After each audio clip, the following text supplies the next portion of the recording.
Parents, I'm coming to you from a little different spot today in front of my bookcase at home. As we discuss our lesson today, I want you to know that without this understanding of what is and what is not a key trivial thing, that this story just might seem like an episode in Jesus' life. So in our story, Jesus got baptized. He just got baptized. So now it's to the temptation of Jesus, where the devil tempts him 3 times and Jesus rejects it.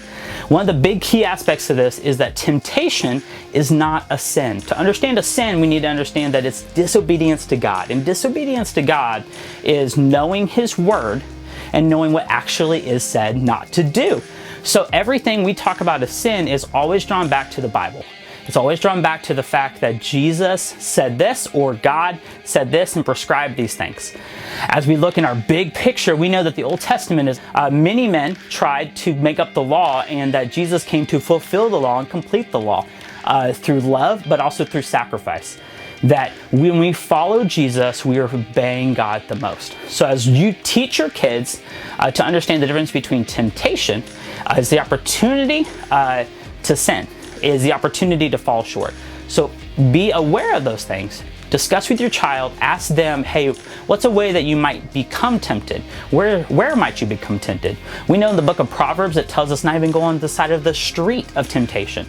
How can we guard ourselves against temptation? Now things pop up and we have opportunities we don't know. We know that the devil comes at us not at our strongest, but at our weakest.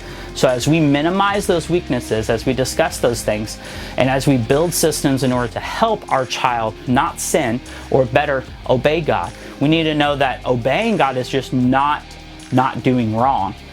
It's doing right. And it's focusing on what is right. It's focusing on what is good. It's focusing on what is holy, as the book of Ephesians tells us to do. We need to think on these things and not just be scared of temptation, but understand that He gave us victory, a victory over temptation, because He released us of the burden of sin. And that love should cause us to love others and should cause us to lead others. It should not just be a get out of jail free card as you walk through that. Now you may be led to have a lot of conversations in those terms of what is temptation and what is sin. Remind them again, sin is disobedience to God, and that is found in God's word. And temptation is just the opportunity to sin. That a temptation is our little warning bells to say, oh, I need to make a great choice now. I need to choose to follow God. That's a habit. A habit builds upon itself. So the first one is so important, and then the next, and then the next. I'm praying for you. If you ever need anything, please let us know. I cannot wait to see you guys very soon. Thanks and have a great day.